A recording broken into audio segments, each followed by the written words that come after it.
It's May the 6th, 2024. I am at Joel Pearl, and this is your monthly Monday Main Channel Takeover. It's in the weeds. Who are we? We are two guys who do a morning show every Monday, Wednesday, and Friday over on youtube.com/Fightful Overbook. That's our sister channel. But here we are, the beginning of May. It's going to be us, Joel Pearl and Jeremy Lambert. Morning, Jeremy. How are you? May the 6th God be dead. Oh, he certainly might be.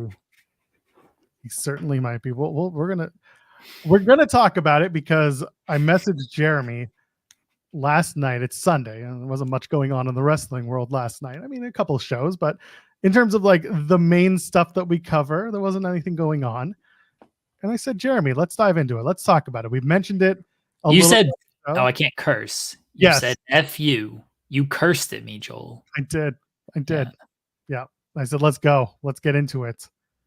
But either way, we're gonna get into we're gonna talk about. We'll talk about Drake. We'll talk about Kendrick. And this is coming from a dude. I'll tell you my own story is I'm a musician, but like I don't do a lot of like R&B, hip hop, rap stuff. I do a lot of rock stuff. When I am contracted to do any hip hop, anything that's like R&B, anything that's just in that world, mostly for a bunch of white people who like the music from the 70s to the 90s. I'm just being honest here. So I don't keep up with a lot of rap beef, but this is the first time where I had to. Not because I had to, but no, I wanted to. So we'll talk a little bit about it. I think the Grap City Boys did a great job on Friday, I guess it was, talking about it. Yeah, they did Friday afternoon. They did a great job talking about that. So I do think y'all should check them out as well. We're probably just gonna mess around on it and talk about it to the best of my ability, and of course Jeremy is always good at it, so we're gonna get to it. And of course you can leave a thumbs up on the video. Why haven't you yet? If you're just coming in here, what's wrong with you? Stick around a while, leave a thumbs up. We're here for the next 2 hours, as we are every Monday, Wednesday, and Friday, usually 10 a.m. until noon Eastern time. And of course you can subscribe to us here, youtube.com/Fightful, of course. And if you haven't yet, go over to our sister channel, youtube.com/Fightful Overbooked. We drop content there every single day. And while you're here, if you want to donate a super chat, any amount, get your question or statement read on the air. We always appreciate that, and it supports what we do here at Fightful. Our mafia runs on your super chats, Jeremy Lambert.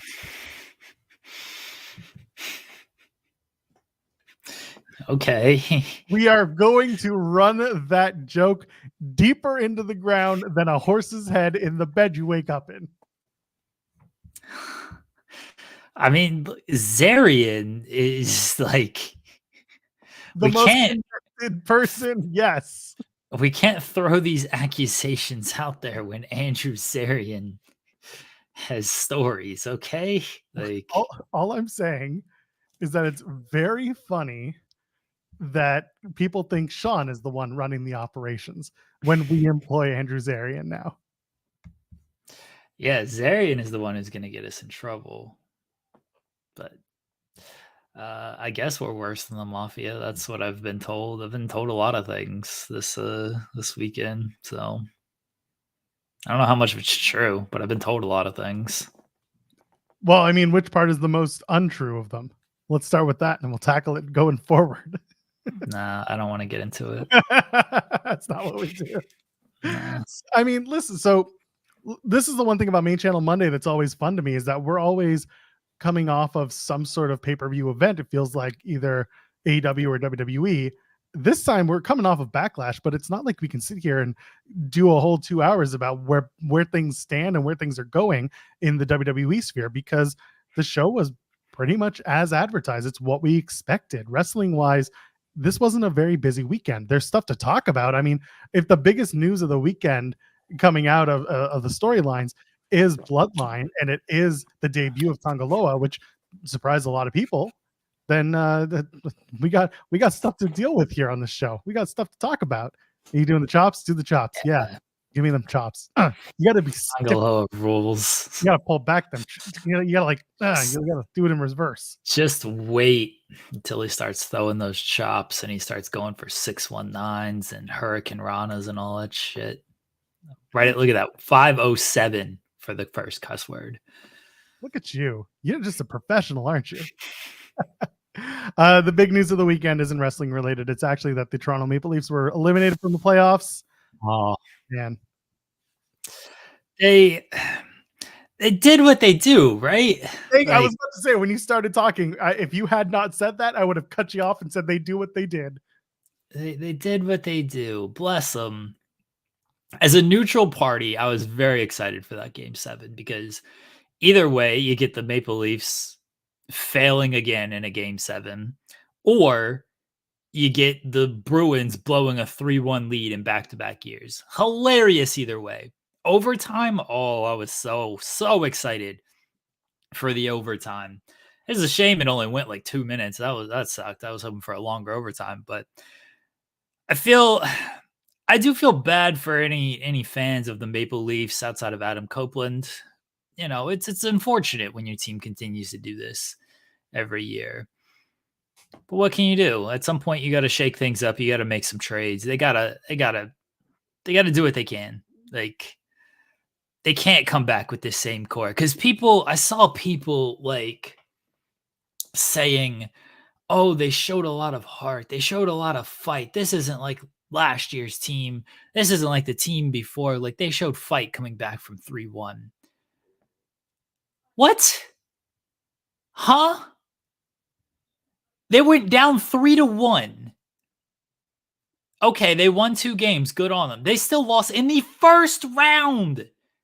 This isn't like, oh, they made it to the finals and they went down 3-1 and then all they did and then they lost in a game 7. It's the first round. This core has been out of the first round one time. One time. And then they lost in 5 games to the Panthers the next series. No, this isn't like, oh, it's different. This team actually showed some fight. They still lost in the first round. They still went down 3-1. Okay, cool. They came back and they won 2 games to a team that blew a 3-1 lead last year, mind you. Don't talk yourself. If you're a Maple Leafs fan, you're listening to this. Do not talk yourself into next year is going to be different. Let's bring back Tavares, Nylander, Marner, and Matthews. Next year is going to actually be different because we showed fight in losing another game 7 because we were down 3-1. No, you got to make changes. You just do. You have to. I've been saying for years that this team in Toronto isn't performing the way that they're supposed to be.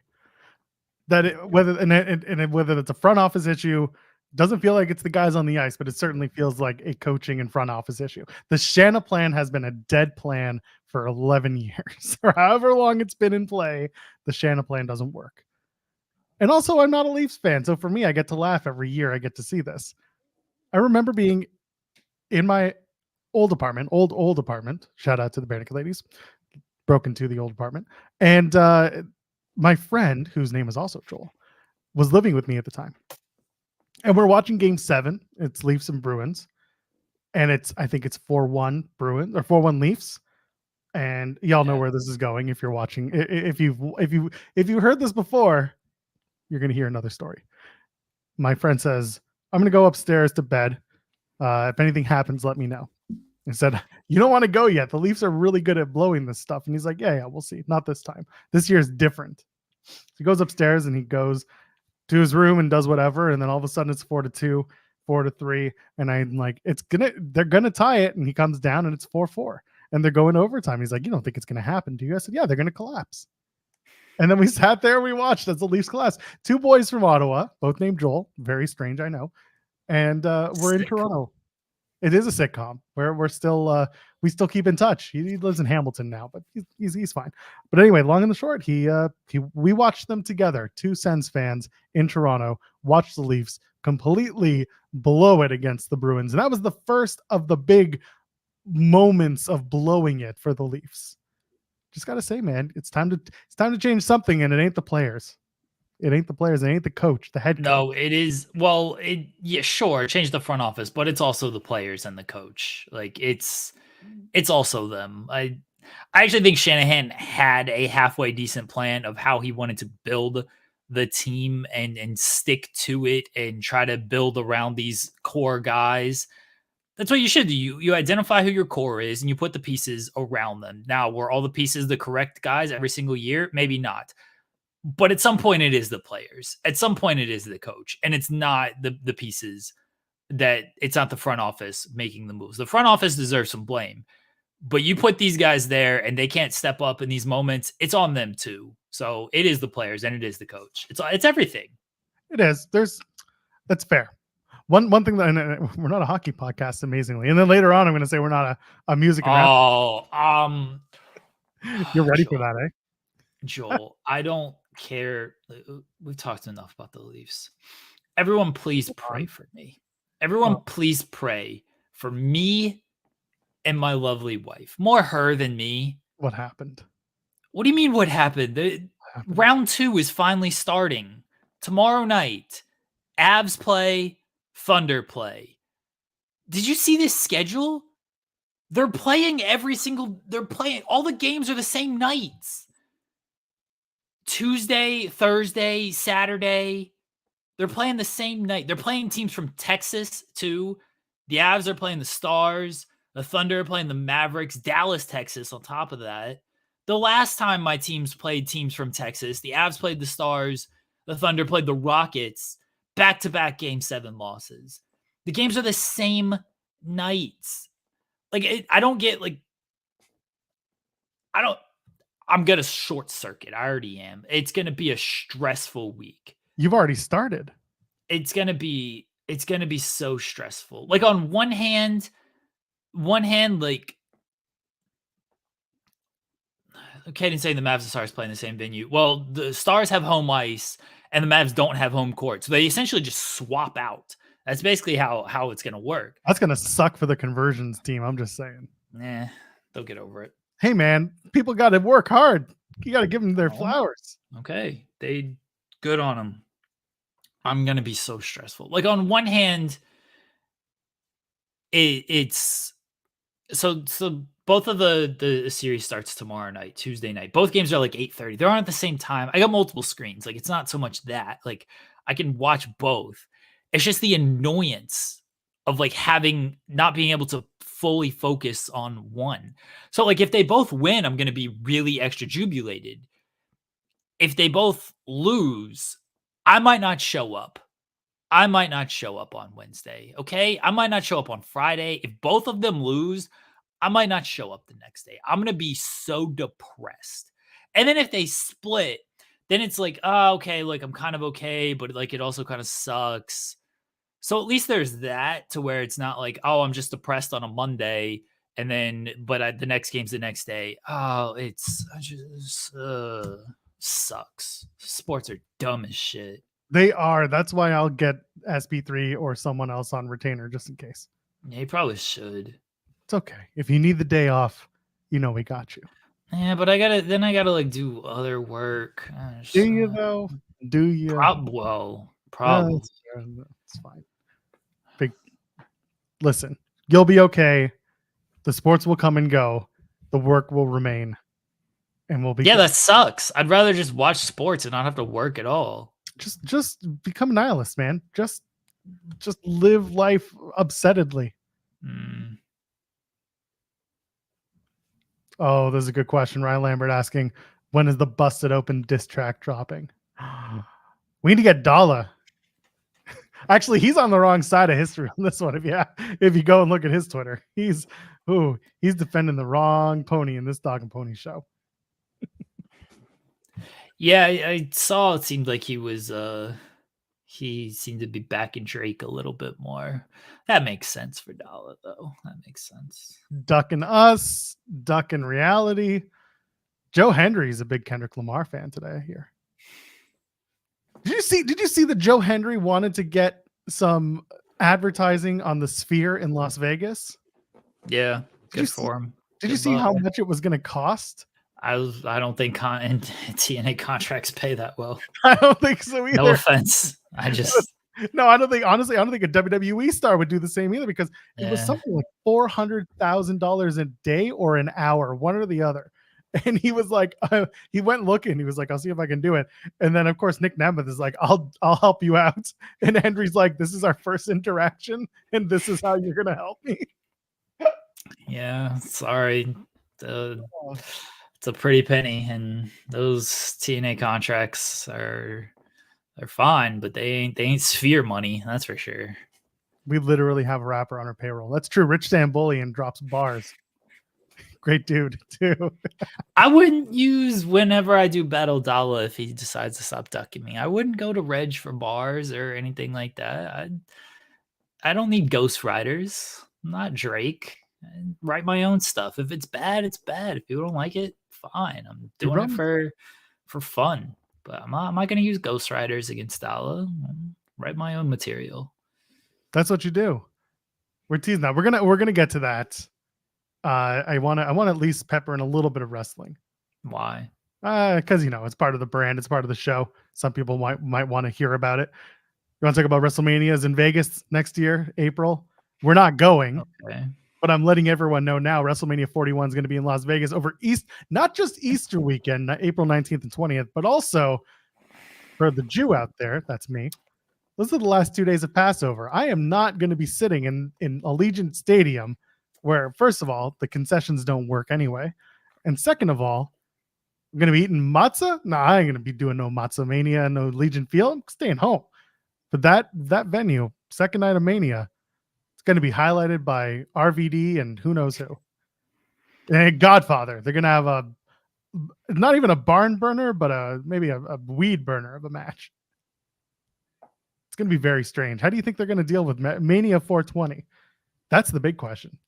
How are they going to handle the crowds, and how much are they going to go after people's weed in Vegas? Probably not at all. I hope Snoop is there. That's all I care about. But the thing is, Snoop's going to come and do like a giant figure, and like WWE will pay it. Let's not. They paid it the last 2 years. But it's different when it's 420. Like why? Well, no, it's like RVD's booking rate goes up on 420. Like that, it's a thing. When you're synonymous with silly shit like that, your booking rate suddenly goes up, and you take the highest bidder at that point. Highest bidder. No, yeah, I don't think.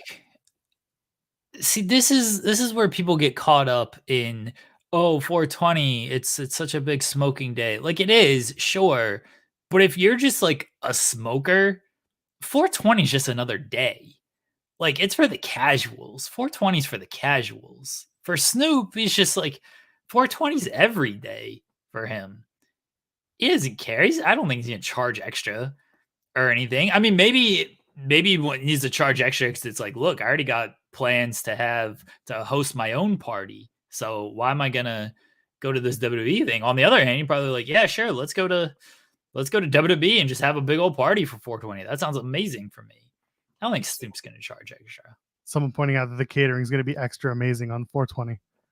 Half the wrestlers are going to have to remember their spots night too. Yeah. Where do I go from here, man? Oh, you know what? Bless those who are going to make the trek. I said it before and I say it again. People who wanted Mania in Vegas are just willing to be broke by the time they get there. Not worth it. I did it in January for Hard to Kill.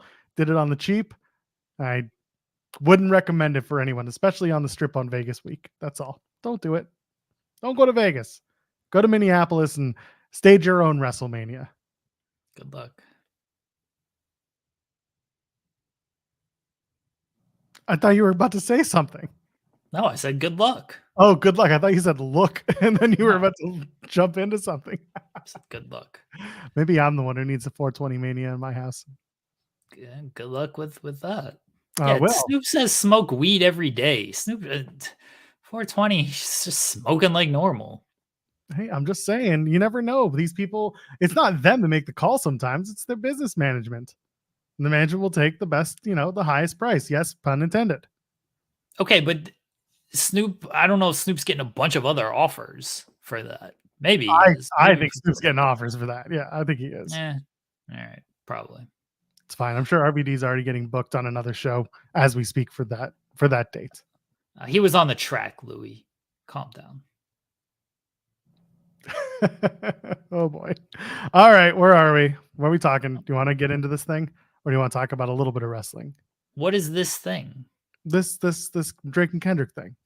Oh, that's Or up you to want to you. save it? You want to save it? We got the problem is we got a lot to talk about, but how much of it do we want to get into? CM Punk's locked We in have to WWE talk about. headquarters. You know, I don't have anything to add about CM Punk being in WWE headquarters. he's locked. He's locked in. He's gonna live there from now on. He's basically made himself a bed Is on the this like third floor. is this like a Mr. Beast like gimmick? I gave this man $1 million to see how long he could survive in WWE headquarters. Why are you doing it like that? Mr. Beast does not sound like that in his videos. I don't know. I was doing the trailer guy. Yeah, no, Mr. Beast would be like blowing out your ears with like, I gave him. I don't actually watch those videos, so I actually don't know. I just like they just auto play as I'm scrolling, and so I'm like, all right, sure. Hold on, you have 28 children. How have you not watched a Mr. Beast video? I don't think many of them are fans of him, so That's fair. I get it. It's been a while.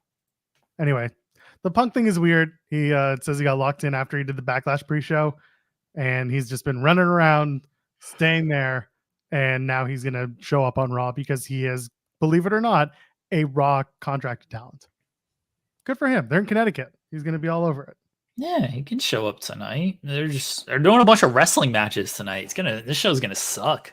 Oh, isn't that the worst? Who wrestles on a wrestling show? Yeah, I need like 20-minute promos. I don't care about these 8 wrestling matches that they're gonna have. That's way too many. Yeah, I couldn't do 8 wrestling matches. Hold on, really? They're doing 8? I guess they're doing King of the Ring stuff, aren't they? King and Queen of the Ring. Yeah. Jesus. There's going to be a lot of wrestling on this wrestling show tonight for the fans of wrestling. Not me. It's believed that with 8 announced matches, tonight's show is going to be one of the largest advertised cards in the 31-year history of Monday Night Raw, according to WrestleVotes. What does that even mean? Like, it's already advertised, so. Well, no, the idea that they've never advertised 8 matches on an episode of Raw in advance before. I think that's what he's trying to say. Oh, okay. Which would but be we already like we know that it's believed that it's one of the largest advertised. What do you mean it's believed? We can see that there's 8 matches advertised. Well, no, but we don't know if there's been another episode of Raw that's been advertised with 8 matches before that we just don't have, because social media has only been around for so long. They've only used social media as a tool to drive advertised matches on Raw for so long. So it's believed that now there's never been a show where they've had 8 matches in advance announced. No. All right. That's just a weird comment. I mean, I get it. It's stats. People like stats and history and all this stuff. But like, it's not even a factual stat if you're just saying it's believed. Just come out and say it is, or don't say anything. I mean, it's not a real stat. It's a fake stat. It's a hypothetical stat. Like, people can look this up if you would like to, or just don't say it. Just say like, hey, there are 8 advertised matches. You have to say it's believed. It's the biggest, most advertised card ever. Just say it is, or don't say anything. No, because if they say it is, then they're lying. Nobody wants that. Why would you lie? Yeah, don't say anything. No, because you got to get your comments off, engagement and blue checks and things of that nature, right? It's a weird thing to say, but whatever. I don't see it that way. I just see it as pointing out something that it's most likely true. You'd have to go pretty far back. It is most likely true. I don't know. I don't know either. That's why we brought it up. Well, it says it's a trivia note. Yeah, what's the trivia note if you're saying it's believed? A trivia is supposed to be factual. Why are we pulling hairs over this? You get my point. You get their point over at WrestleVotes. No, their point is incorrect because it's not a true thing. It's believed. That's not true. Say it is or say it's not. Oh no. I don't get that reference. You're just being very pedantic. You want to I don't know what that means. That's a big word. It is a big word, but you're a writer, right? Writer's right? No, not really. There is, yes, Redmond, there will be a trivia quiz at the end of the month. If you don't get the right answer, it is believed that you will fail. Depends who you ask. Oh my goodness. Anyway, so Monday Night Raw looks like it's going to be packed. We'll talk about it at the end of the show. It's believed that with 8 announced matches, tonight's show is featuring one of the largest advertised cards. See, that's not a factual statement. That's not a trivia. What is it then? It's believed and one of. It either is or it isn't. Either 8 matches is the or it's not. Okay, so what you're going to do? Blanket statement.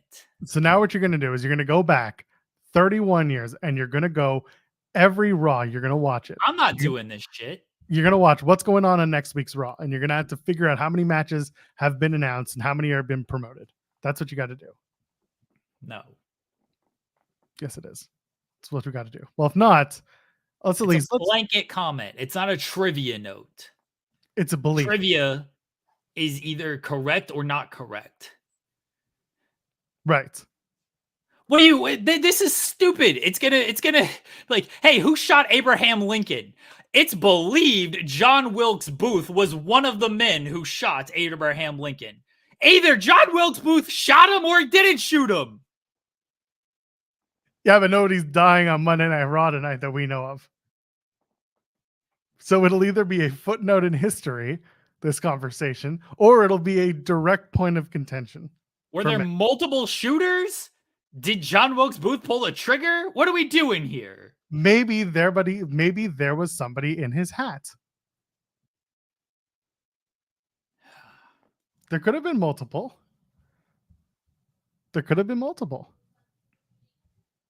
It's believed there are multiple shooters. It's believed. It's the grassy knoll all over again. Who wrote Family Matters? It's believed that Drake was one of the writers on Family Matters. Did he write it or did he not? How many ghostwriters did he have? I didn't realize that Drake was so prolific in the 90s with comedy. May have. Yeah, I don't know. He wrote the Urkel episodes. He wrote the Stefan episodes. Sorry, I'm just having a moment. Drake is Urkel. It's true. Drake is Urkel. There's no other way I can put it. Drake is Urkel. Will Chisholm says, so who's winning the Drake versus Kendrick battle now? You know what? Let's just dive into it. Okay. So on this show that we normally do on Overbooked, we go all over the place. If you haven't noticed by now, we do that. We do it for 2 hours. So I'm so sorry.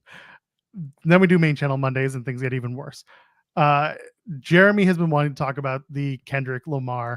Been talking about it. I've just been talking to a wall. That's true. I've been answering DMs while you do that. It's true. It's normally what I do. Half of them are from the anonymous ITW general manager. Oh, she's invested. She's invested.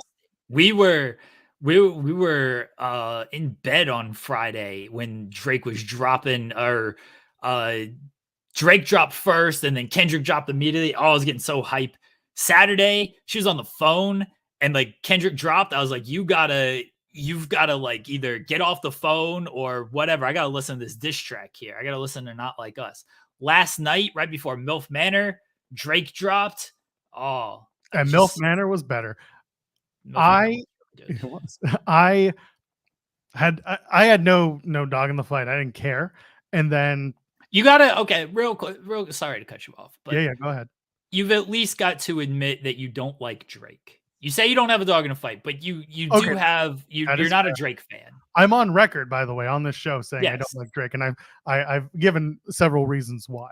And I know some people who are, who think that if you're from Toronto, you got to rep Toronto. No, I don't like everyone from Toronto. There are several people I do not like. Drake, I'm not a big fan of. Never was, never have been, never will be. And what makes it even funnier to me is that Drake is also, he identifies as a Jew, and I am also very proudly such. And Drake's never been that person for me, which this is where the conversation about representation in the Black community becomes interesting to me as a Jew from the Drake side of things. I cannot speak to someone's identity as a Black man. I can't. But I can at least speak to the idea of identity from the Jewish standpoint. And that's something that I found very interesting in this whole beef, because it's there, but it's not directly connected to the beef. It's just connected to my my feelings towards Drake. So that's been an interesting kind of internal conversation I've had with myself. So I said to Jeremy all week, no, don't care, not into it, don't like Drake, don't give a shit. And I'm not a big rap guy. And then I listened to Not Like Us and I was like, okay, I could be a rap guy. and I started with Not Like Us, which is hilarious because I knew that they were already a few tracks deep. I knew about 616 in LA. I knew about Euphoria, and I knew about Family Matters. I hadn't listened to either side of anyone's stuff. So my first intro was Not Like Us, and everyone was like, holy shit. And then I went back, and as I was listening to it, and I was like, oh, okay. All right, now I got to actually understand bits and pieces of this. I am far and away not at all well versed in this. I don't know what line did it to me, but no, you know what? It was the A minor line. It had to have been the A minor line. That was it. And that did it. That was the hook. That did it. Cackled. That was it. That wasn't the OVO. No, it was the it was the A minor line. And then Drake tried to do it in his rap line, in his return last night. I was like, that sucked. That just B sharp. Yeah, that was like, oh, Simpsons reference. That was the first thing I thought of. Yeah. So I messaged Jeremy after listening to a couple of tracks. I'm just like, all right, I'm in. F you. Let's talk about it. Yeah. So it was an all-time Revel line, the A minor. So where do you want to start? Because I know you've been talking to the wall, but I've been talking to my wife. She's very deep and invested in this now. She didn't care at all. She's not a hip hop fan. She doesn't like any of that stuff. But that's something her and I have in common, by the way. Yeah, she's invested though, because I think she got invested when Drake started using AI, and she thought that was very stupid, which it was. And then when Kendrick, I don't think she cared for Euphoria because it's just not her style. But then I talked about it so much that she's like, all right, I'm in this now. And I got so excited. I get so excited every time somebody drops that she's in on it.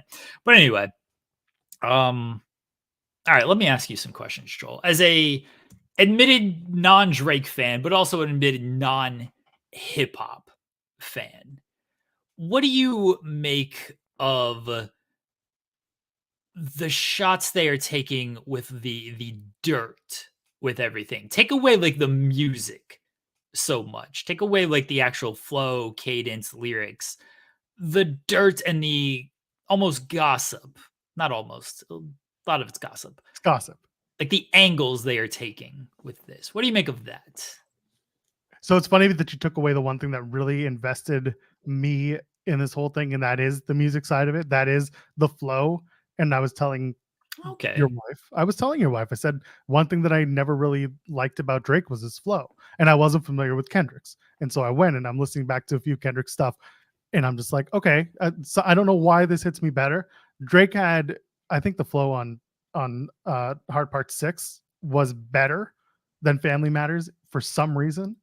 But something was just, it wasn't there. So I think I just felt more invested in what Kendrick was dropping. I was like, Drake had about 3 different flows on Family Matters. I think the last verse was good.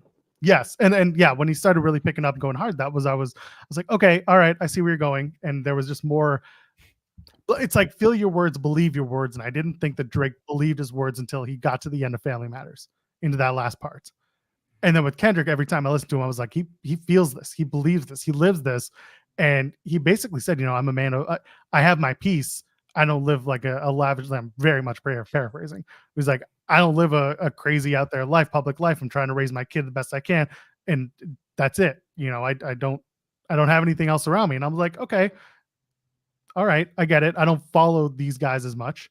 So here we are. That's kind of where I was at listening to the tunes. Okay. So, but the angles that they took, yes. What did you make of all of that? Because so this all started, I mean, it started years ago. I watched a couple of videos and I was just like, it basically just sounded to me like Kendrick was the one who was like, yeah, sure, I'll talk shit for everyone. Sure, I'll do it. Y'all give me your beef and I'll air it. I'll air it. I'll do it. Well, it was that, but it largely started off of Control, which was a decade ago at this point. And when Kendrick was like, I love everybody that I rap with, but I'm trying to murder all you guys. Lyrically. And Drake got offended by all of that. And then they kind of just, we had sneak disses and whatnot. And then first person shooter happened. That was Drake and J. Cole. And J. Cole said the big 3 line. And then Kendrick, unlike that, is when it like really, really picked up. And then that's when J. Cole came back with the diss track that he deleted because he was like, never mind. And then that's when Drake came back with push-ups. And then it all started. So, but the angles of, okay, push-ups was it was a good track, I thought. It was largely, Kendrick, you're short. You're not making as much as you say you are. You got to give 50 to Top Dog and all this stuff. Like, you got to give, your splits aren't good and everything. And then Kendrick came back with Euphoria. Well, Drake did Tailor Made. I dismissed that. That track sucked.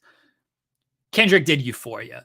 Euphoria, I'm not gonna lie, my favorite track of all of everything. Because I like Kendrick's flow the most on that.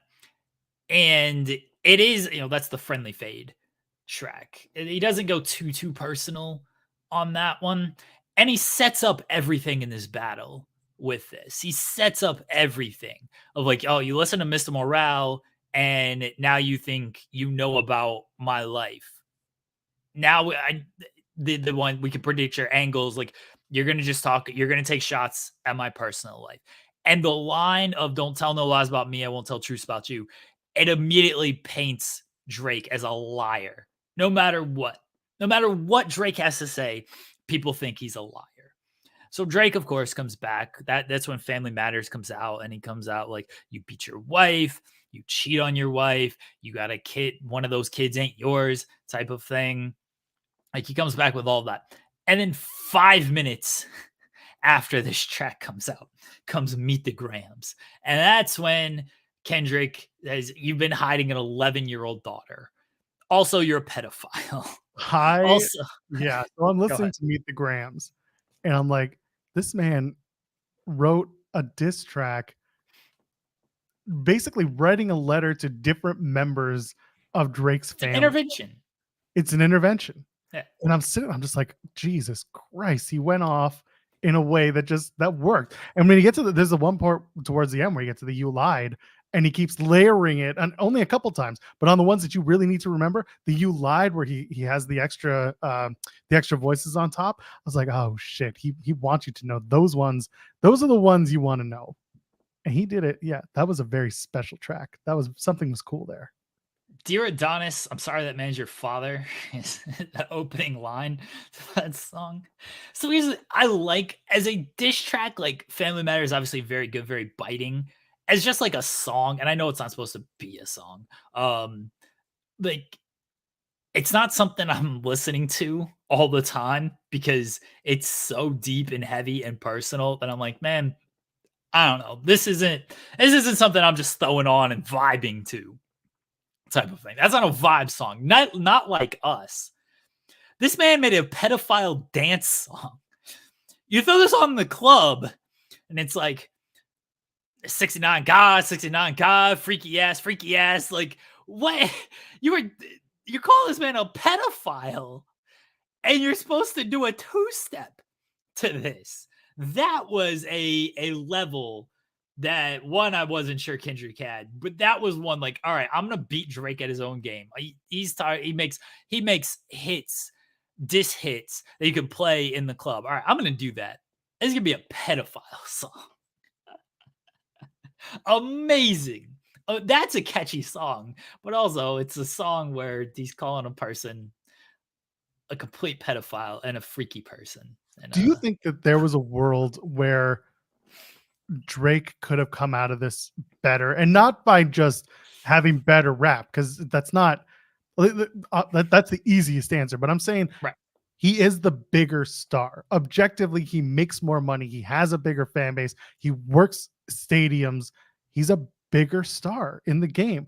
Was there a world where Drake could have been like, no, this is horseshit here, unless he pulls the receipts, but like, was there a way that Drake could have come out of this better? Because it doesn't seem like, from everything I see, that he came out better. In the hip hop community, I don't want to fully speak there because I'm not what the culture is feeling.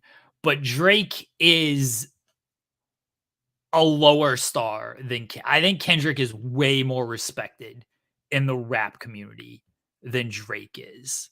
I think everybody identifies Kendrick as the better rapper, as someone who is more who speaks. I mean, he even says, "I'm what the culture is feeling." Like he is just more to he is more in tune with everything because Kendrick speaks on this in all the songs of like how many black features do you have to do until you think you're black enough? It's not only black features of like featuring black artists, it's like the features you're doing to your body of how many black features do you need there till you think you're black enough. Like Kendrick paints Drake as a culture vulture, and that's tough to beat when you're on the level of Kendrick.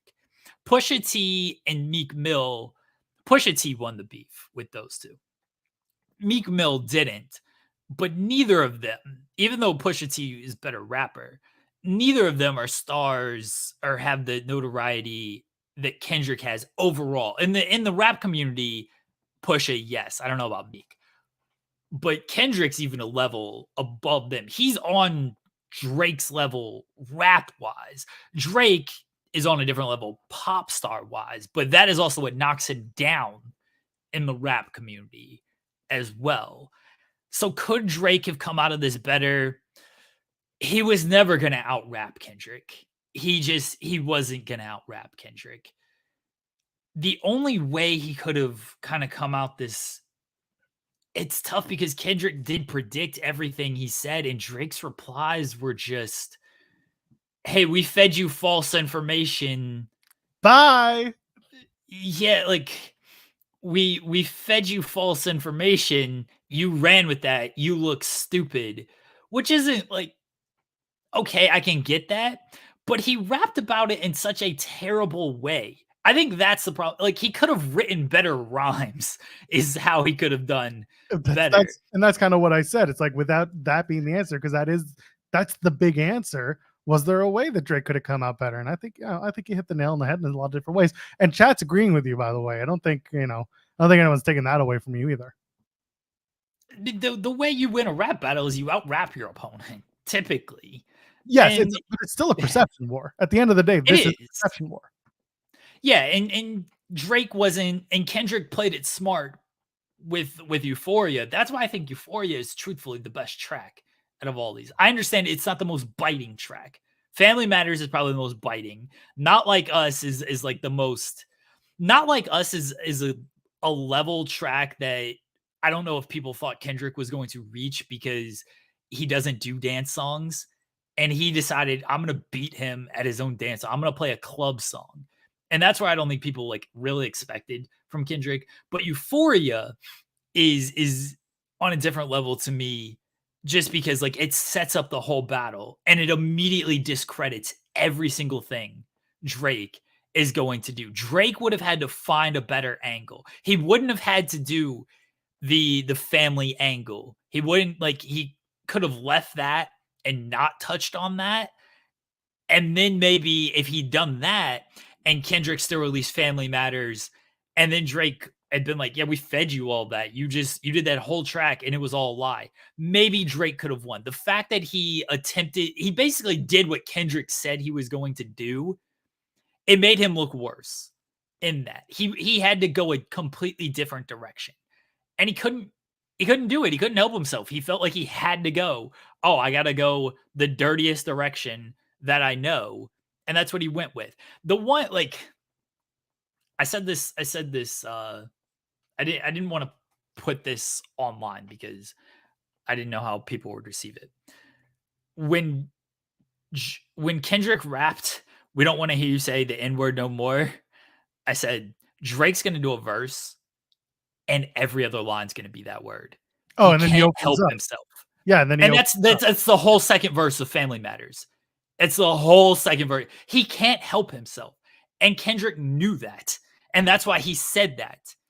And it just makes Drake look bad. Like, Drake would have had to go in a direction that Kendrick did not predict. Instead, Drake went a predictable direction. And that's why I think Drake kind of lost, is because he went the direction Kendrick said he was going to go.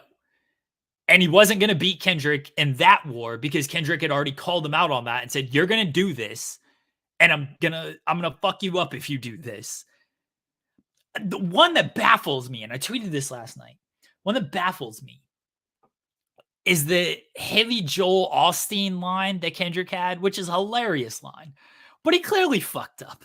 Like, he clearly did. He confused Haley Joel Osment and Joel Osteen. He did. It's very, like, we can admit that as a Kendrick fan. I can admit that. I think all Kendrick fans can just admit it. It's funny. You know, Kendrick said, fuck IMDb. It's just HATE. Like, that's all I care about on this.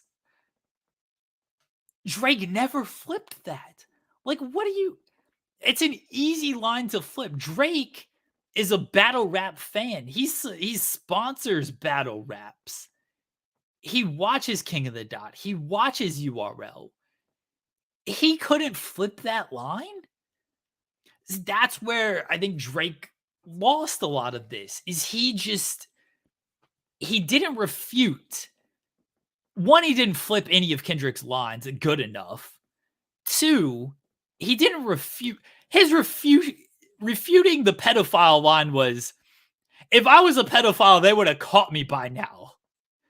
No, that's not how this works. Yeah, that was bad. You cannot do that. I'm too famous to get caught is not. Yeah. No, that's exactly why you didn't get caught, is because you are super famous and you can hide this shit. Absolutely not. And this is one of the things that I very openly talked about it with my issues with Drake on the show. I didn't make illusions. I flat out said, there have been accusations of grooming for years. It is what it is. Bringing up Millie Bobby Brown when Kendrick never mentioned Millie Bobby Brown. Yeah. That was the thing. Like, you kind of told on yourself there, buddy. Like, there's also videos of you with a 17-year-old on stage. People were quick to put that one up online for sure. Oh, that was up, after the first Kendrick song. Yeah. Whew. Yes, like, no, that's not how this works. Like, the stuff he refuted, he didn't do it in a good way. And again, like, we fed you fake information that you could use against me, so we tried to make you look stupid. Like, it's it kind of works in a way, because that does sort of paints Kendrick in a bad light. Like, I don't think that The Heart Part 6 was that bad. I thought it was a good song. I thought he made some points. But he'd already lost the perception war by then. And you simply cannot, in a rap battle, you cannot. He said it on the first track. He said, I'm going to go on vacation now. But then Kendrick immediately dropped Meet the Grams. And so, like, he was fucked after that. But then on last night's track, Heart Part 6, where he's like, I'm done with this. Good workout for my pen. We know you got 10 more. Go ahead, fire them off. That's a white flag. You can't just, like, casually bow out of this. You lose. You just do. Just don't say that stuff. You can say, like, go ahead, release your 10 tracks. Say some stuff that I already know you're going to say. Like, all right, you can say that, but you can't say, like, I'm done. You just can't. You can't admit that you were done. Even if you were trying to be like, I'm done. I got nothing left to say. It's over. I clearly won. Even if you have won, which Drake hasn't, you can't say you're done, because that says you've lost. We had bits sent in from Cyclops Better Than Logan, also known as Cyclops Better Than Wolverine. But this is on twitch.tv/Fightful Gaming, where, yes, we still do live streams. It's mostly just cross streaming. Who might care? Let's talk about what's really important. Joel is in Toronto, right? So how do we know that he's not the OVO mole? Does he have proof saying he is? I can tell you I'm very much not the OVO mole, and if I was, I would tell you all. This is a good point. I've seen other people make it as well, but if Freaked really had a fake mole giving K-Dot info, why didn't he record that or have any proof of it? I'm supposed to take his word. Again, Drake painted him out to be a liar. or Kendrick painted Drake out to be a liar. So immediately we're all like, oh, he's a liar. But yes, Drake can shoot a whole 3-part video for Family Matters where he destroys the Good Kid, Bad City van, where he does the scope, and then he goes to New Ho King with the jeweler and all this stuff. He can shoot all that. But you're telling me he was not recording the fake mole stuff? You're telling me he didn't record any of that stuff? I don't know about that.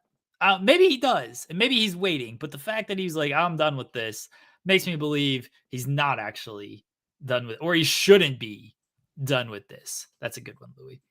I've heard that before. I don't know if that's good or bad. People just making rhymes out of your name. Not many things rhyme with Joel. Jose Alvarado saying, honest question, does anyone expect this beef to really do anything to Drake's sales or fan base? Like, I'm a fan of both guys, but I don't expect a Drake fall.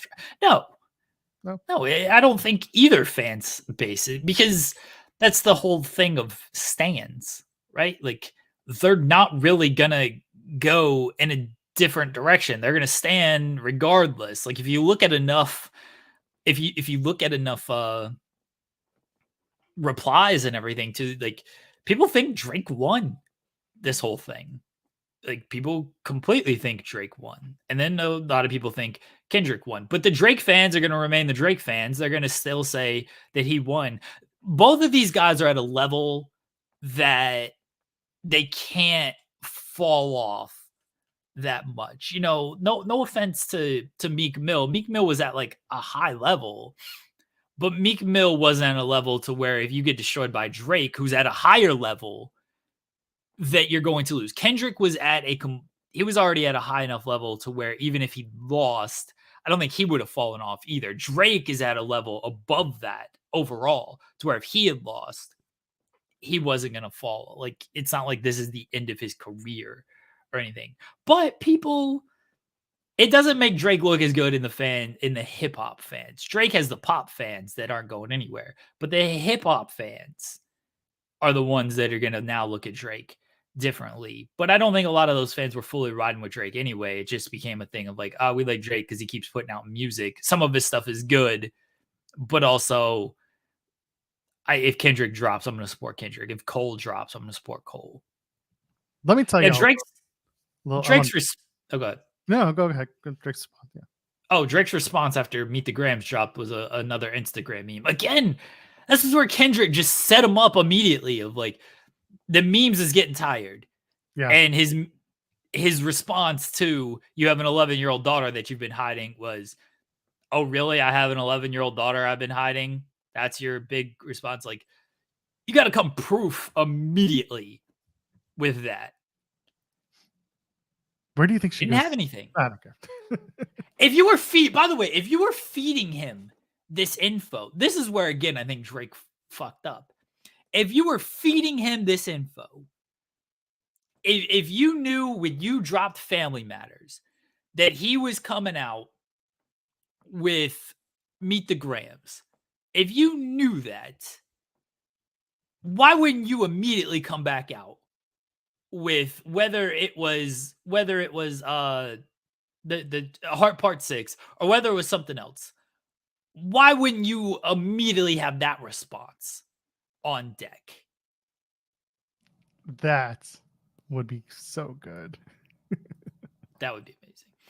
But why wouldn't you immediately have that response on deck, though?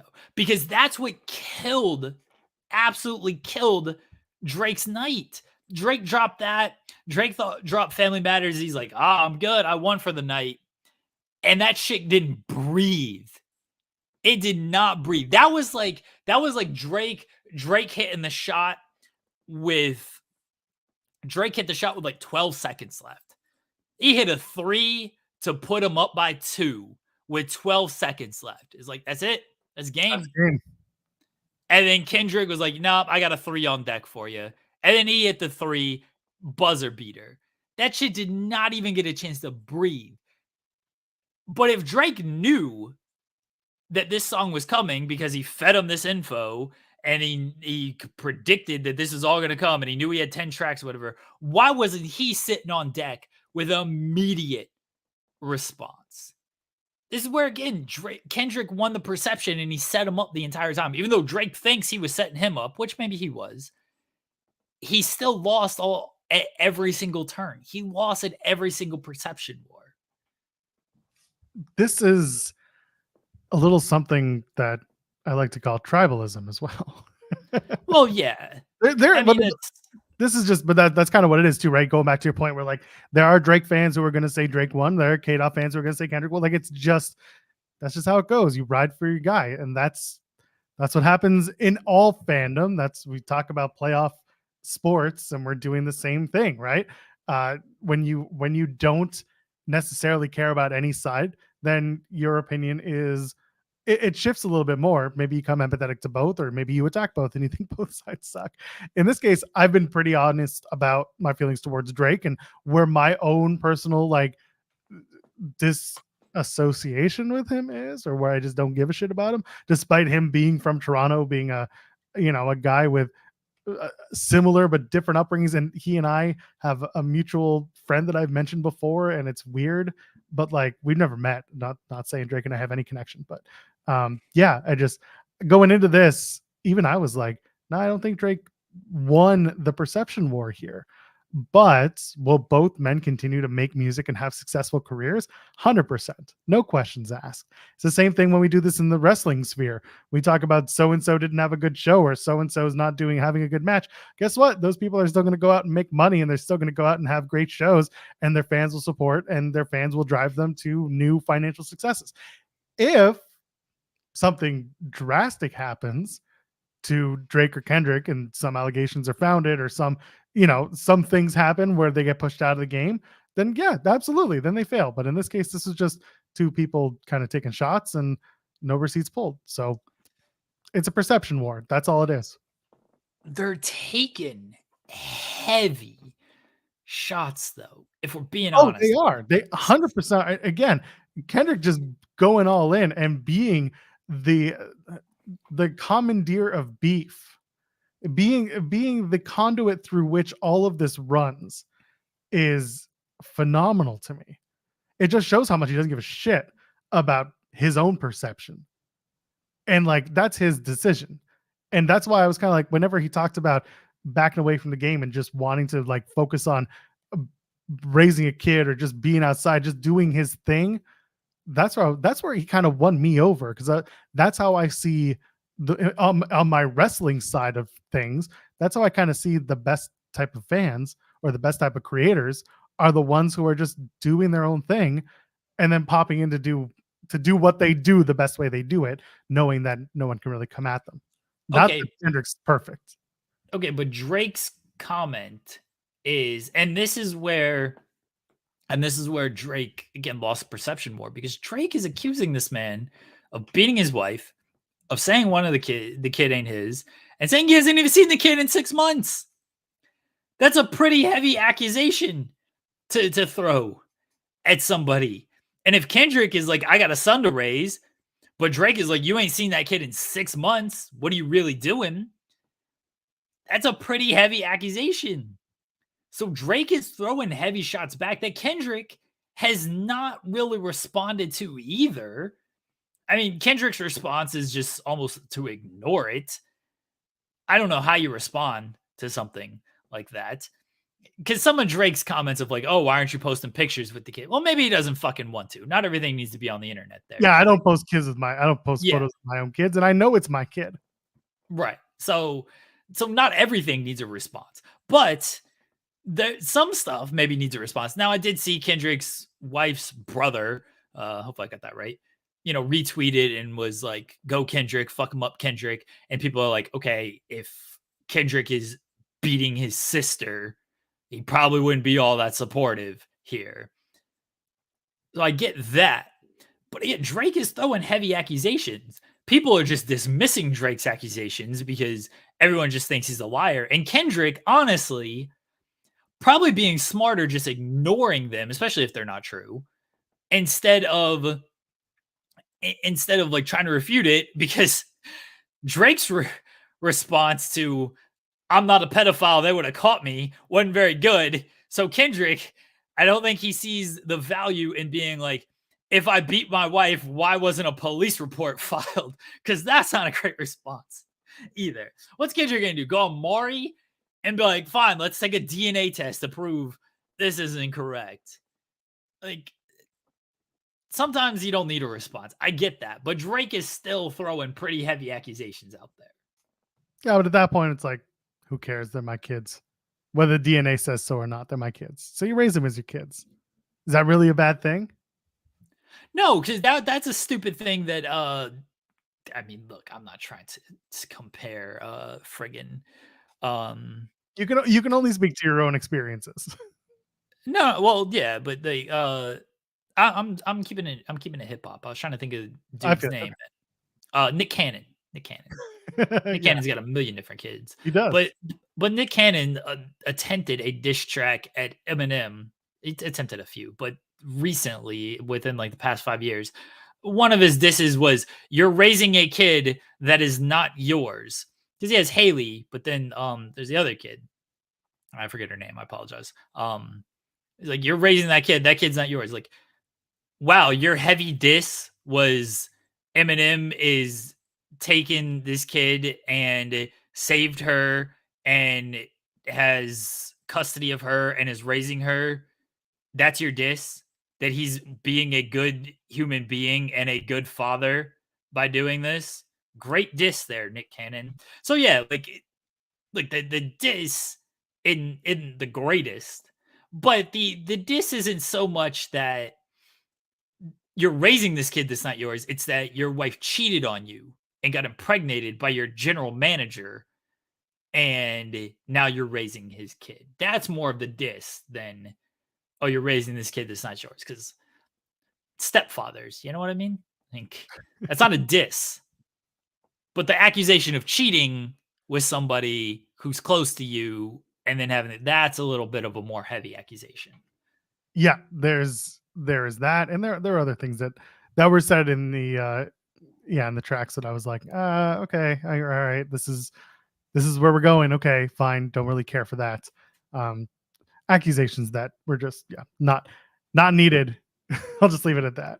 Um, stuff people do to their spouses or don't.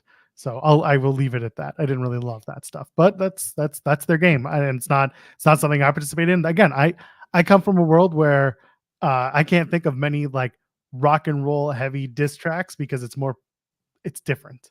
Cowards. 4 to 5 people aren't getting into a room and mixing and releasing something like that. It ain't happening that way. It can happen over the course of a few months, sure, but like it's not happening the same way you could do it in rap and hip hop, where like you got the beat, now you just got to put down, you just got to do the words, you got to, the vocal production is the hardest part. If you already have the beat set, it's a different process. That's one thing that I appreciated was just the amount of like the back and forth being as fast and furious as it was. I really like that, coming from a world where I don't get to see that.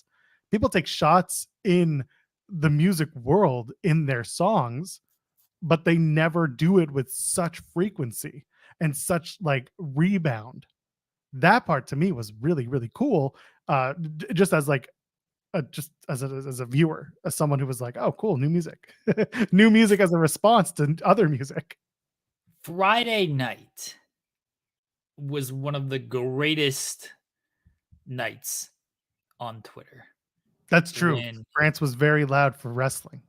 Who cares? When these tracks came back to back, like it was amazing. Not since like Trump got COVID has like the timeline been popping for just one thing like that. It was great. It was a fun weekend to keep track of all of this stuff. Yeah, I think it was. If you didn't keep track of it, I'm sorry that we talked about it for 40 minutes. I'm not really that sorry that we talked about it for 40 minutes because it's a lot better than wrestling. I appreciate y'all letting us talk about it because, and I appreciate it because, like, again, I am not a rap hip hop guy, and I dove into this one because I was like, okay, something's going on because here. Even if you're not a rap hip hop guy. different. Sorry to cut you off. No, I was saying something was different for this. There was a history here, there was a lesson here, there were layers that I actually appreciated that you don't always see in music. Well, it's not only that, it's my wife just messes me. You don't have to like rap to like mess and drama. Yes, I think that's true. Like Yes. drama is universal. It doesn't matter the medium. Like we all understand drama. But I think what's different is like beef and rap ain't like new, because it's honestly it's kind of how rap was started. Who's better? We don't see it to this level like often. We have in rap before, Jay-Z and Nas, Biggie and Tupac, but those were before the advent of social media. Kendrick and Drake are legitimately the top two names in rap. They just are. Drake has superseded rap because he's gone so pop, and Kendrick is widely considered to be the best rapper out there. So you have names that transcend the actual genre. This isn't like, okay, like Chris Brown and Quavo got into a beef, and like, what the fuck in the first place? But like, no one was people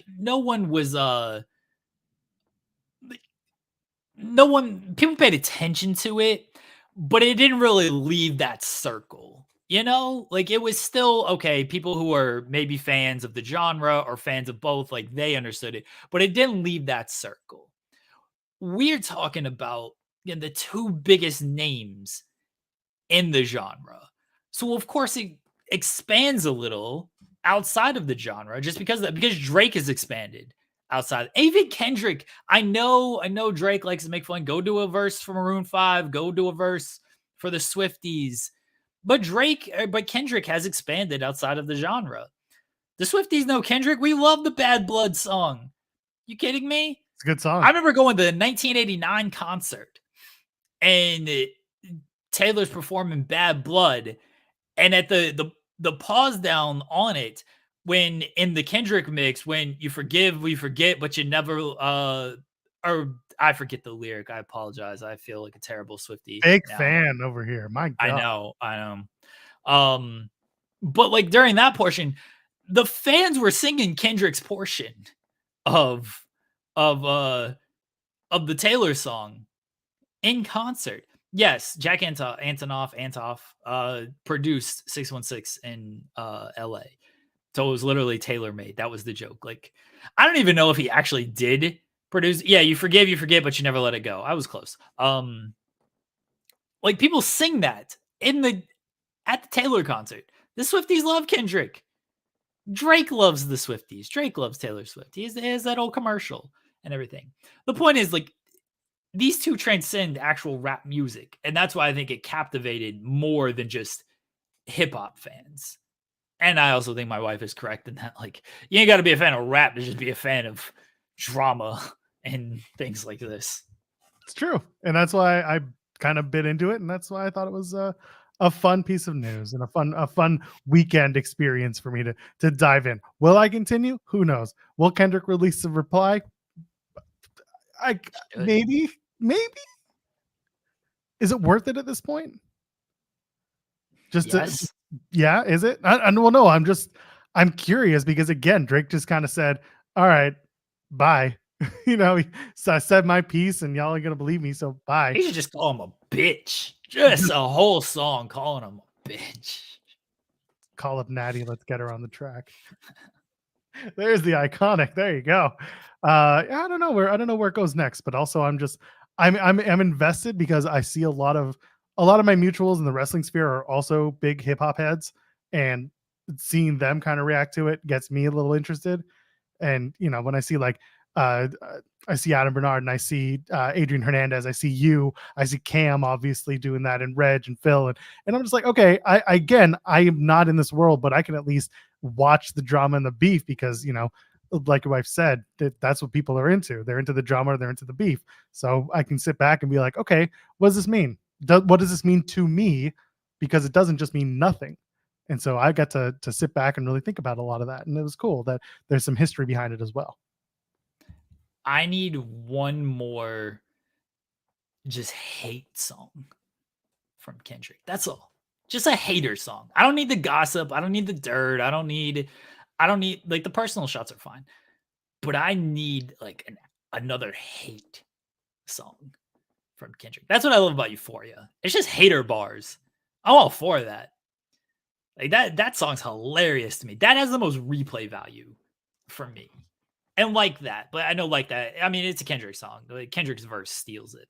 But like I just need one more just like hater track from Kendrick. And then it can be over. Then I don't care after that. But just do one more hate track, Kendrick. That's all. That's all I want from you, buddy. We'll see where it lands. I don't want to say I'm invested because then it sounds like I'm like waiting on bated breath for this next thing. But I'm definitely I can understand that. But for me, I'm like, okay, there's other things that I'm interested in. But if it comes up, I'm going to stop. I'm going to put on some headphones and I'm going to listen to it. That's how I'm going to keep participating in this beef, by being an observer of it.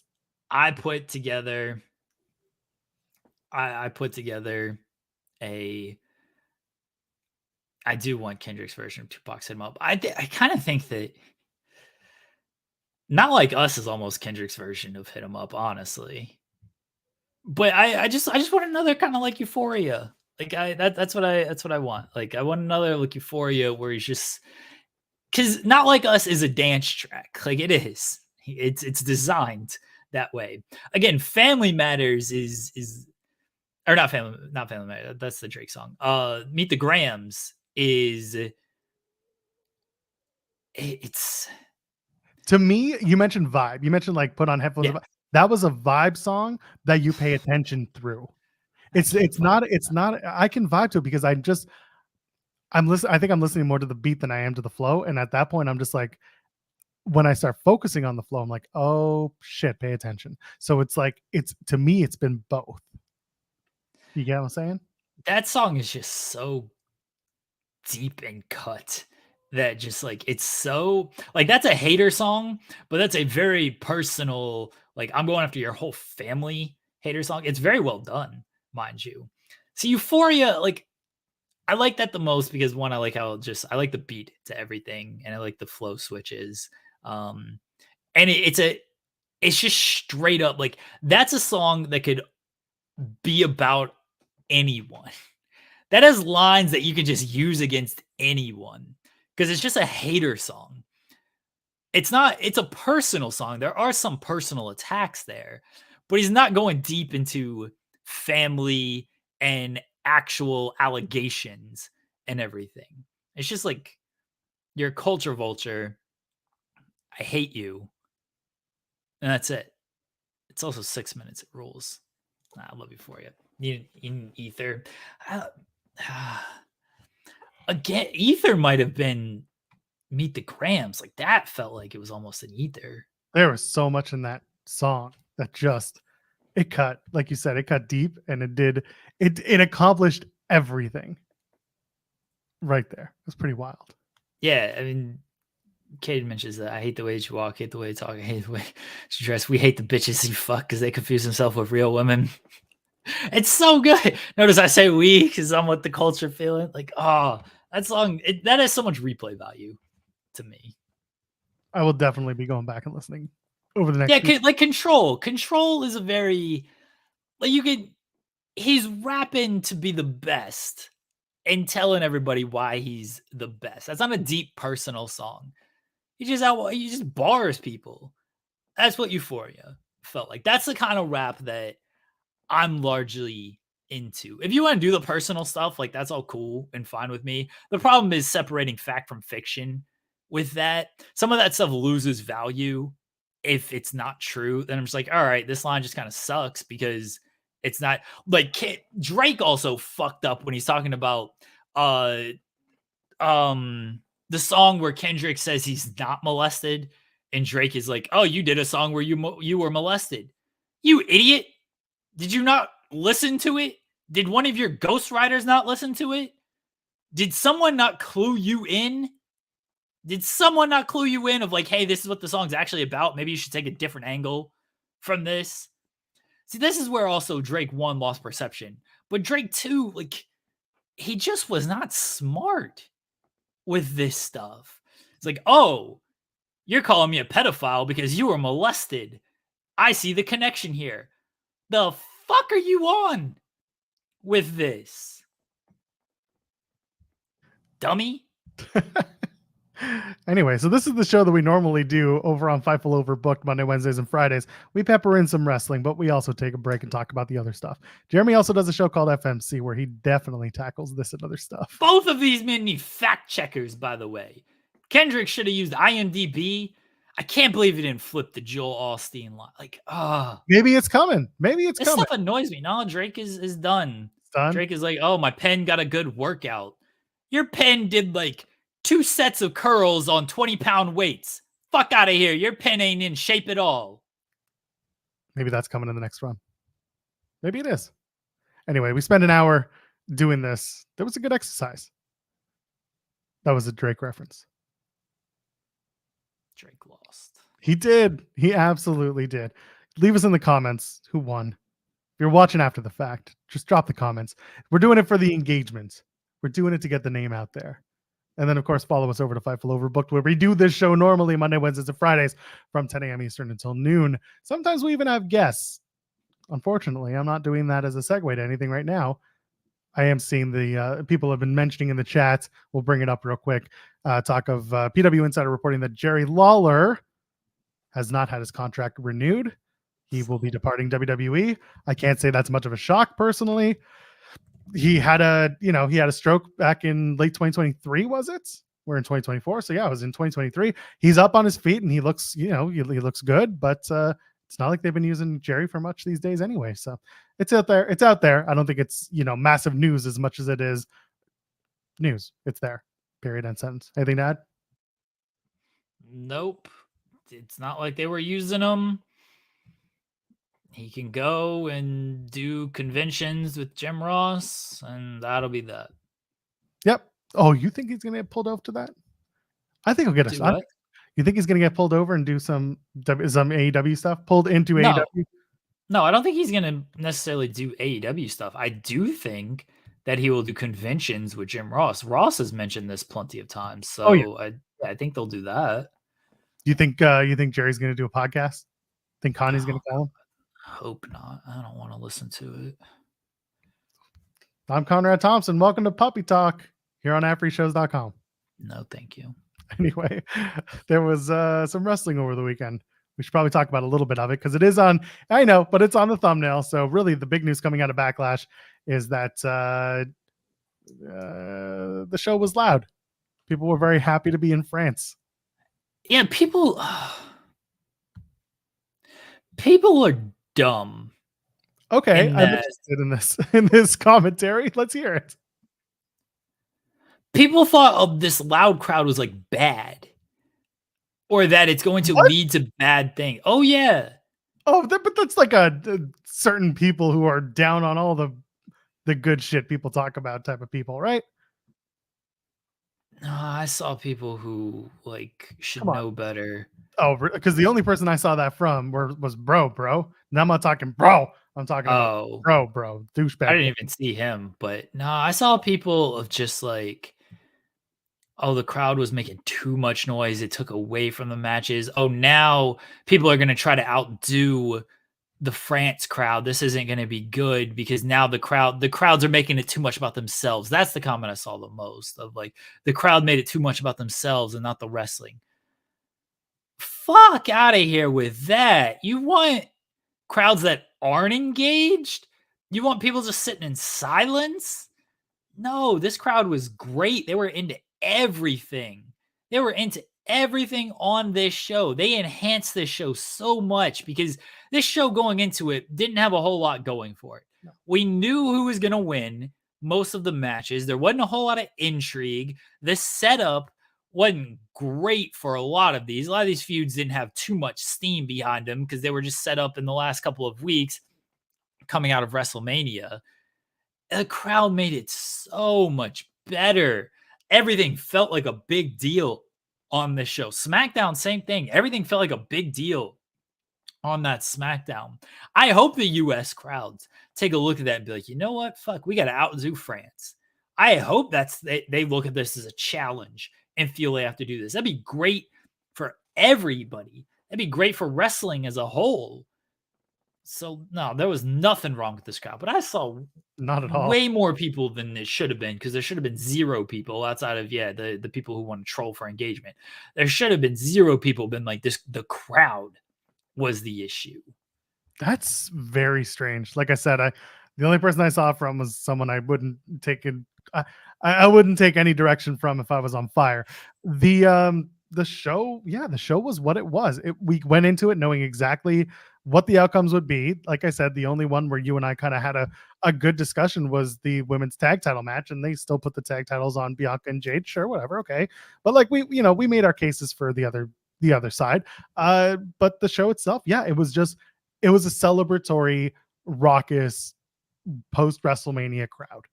This was a fun show in the afternoon for us to like sit back and watch and just, enjoy that they were enjoying it. And then the matches themselves, by and large, they were fun. Like they were good wrestling matches. They were good, just on its head. Backlash 1998 matches is what they were. And that was good. As for some people were like, oh, they should be in France all the time. I was like, well, no, the reason why they're so loud is because they're not in France all the time. It's the same reason why the crowds in the US aren't always so loud, is because they live and operate in the United States. So it's almost like it's always there. So if it's always there and it's a lot of the same people, some who are flying or driving to the nearest city so that they can go see the shows, like they go and they're doing it. But like when they go to the European cities and they go across the pond, they have a different audience. They are more invested in the party atmosphere, and that's cool. I love that. When they come to Canada, it's the same thing, because they only come to Canada maybe 3 times a year. Does WWE, AEW as well, maybe does twice a year, if maybe that. And we have fun with that. The Collision in Vancouver that's coming is basically sold out, which was wild because Vancouver's not that huge wrestling city.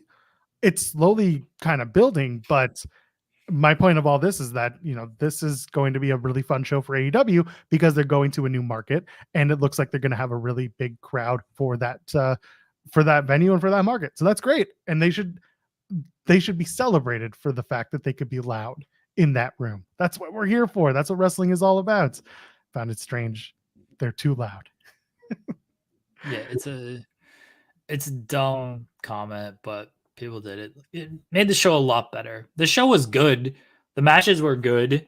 The crowd made everything a whole lot better. And I guess the big topic, the big news was Tanga Loa is now in WWE, and this is the new Bloodline as we wait for Roman to come back. It was a good shock. I think everyone was expecting that it would be Jacob Fatu who shows up during this match. I had made the joke initially. I'm like, are they really going to fly Jacob Fatu all the way to France to do this? But then I was like, this is the same company that, flew AJ Styles all the way to Australia just so he can come out and hit LA Knight with a chair. This is just, it doesn't matter. The company will make it work for the sake of storylines. So instead, it's Tanga Loa. I would love to see where was Tanga Loa before this? Like physically, geographically, was he still in Japan? Had he come home? Like where was he in the world before he showed up in France? Because that's an interesting point. I know Dave on Wrestling Observer Radio had kind of mentioned that both the contracts of Guerrillas of Destiny came up around the same time, but they gave Tama Tonga more of a send off, and Tanga Loa just kind of faded off. Because Tama Tonga made it known after Wrestle Kingdom. He's like, oh, by the way, I'm done. Tanga Loa just chilled. Left. So it was pretty interesting that we got to see Tanga Loa make his debut. And now, as everyone's kind of waiting on Jacob Fatu, I'm starting to think that if this is going to be a Bloodline Civil War, which it certainly feels that way. Solo was the last one brought in when Roman was around. He's gone rogue. He wants to take over the Bloodline. Roman comes back. The Usos eventually reunite. then you have to add a fourth, and that could potentially be Jacob Fatu joining the Roman Reigns side of things, at least to start. What do you think about this whole? This is a 4-on-4. This could be a War Games match at this point, and I wouldn't hate it if it were, because the stakes are there if you start the build as early as SummerSlam and build it through the summer into the fall. Who's the 4? Are you thinking here? Solo, Gorillas of Destiny, and then that's true. There's only 3 right now. Dwayne gonna work War Games? Dwayne ain't working War Games. There's got to be a fourth for that bloodline that I'm skipping over. That's what I was wondering. I wasn't sure if you were talking about Dwayne, because like it makes sense if it is him. Like I can kind of, it makes sense, right? For the story, it does make sense if he's the 4th and he was actually pulling all the strings for all of this. Dwayne ain't working War Games. No, I see people saying that Fatu on Solo's side, Sammy on Roman's side, since he was the honorary Uce. But then they kicked him out. That was it. Like, he's out. I don't see Sammy being like, "Oh, I'm here to help you now." It was Well, he kicked himself out. I guess.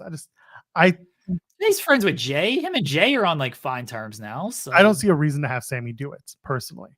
Like, I see the storyline reason to do it, but I think like right now it doesn't work. Someone mentioned Zilla Fatu. Someone mentioned Hikuleo. I think Hikuleo is with New Japan until June.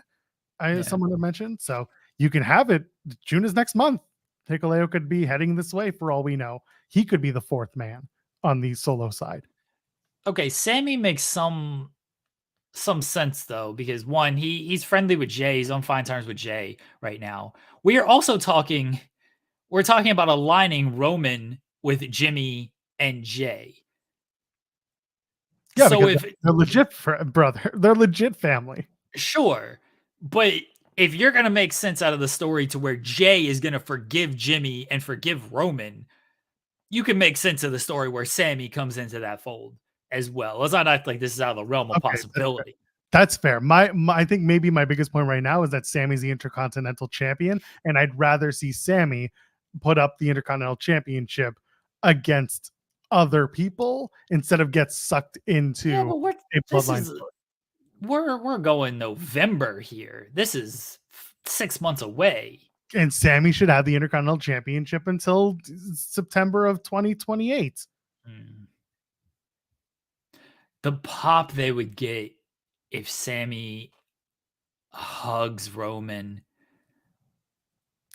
I agree. If you make a big out of Roman apologizing to Sammy, it could make sense. And it would get Roman over further as a babyface for all of infects. Yes. The pop you would get if Sammy aligns with Roman, Jimmy, and Jay, it would be astronomical. Honestly, like it could be, I don't say like one of the biggest pops ever, because like we have Austin pops. Like we're getting great pops just this past weekend.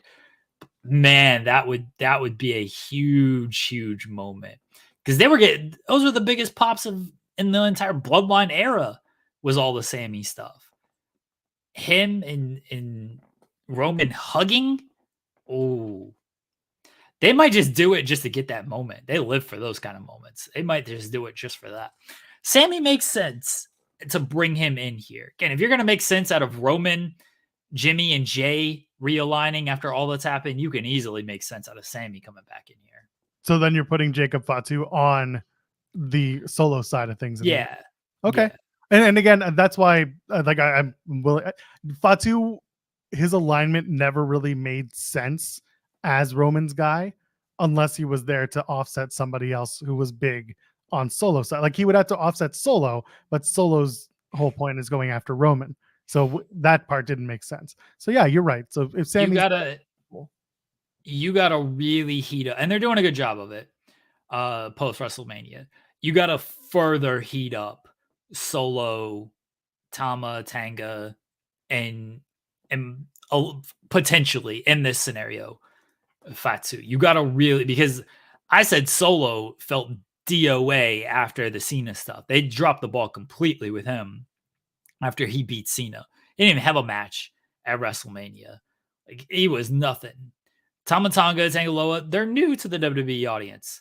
People were making Camacho jokes with Tangaloa. Like, they're just new to this audience. So you got to establish them as dominant forces. And then same thing with Fatu, because you look on the other side of that. And again, this is still 5-6 months away, potentially happen.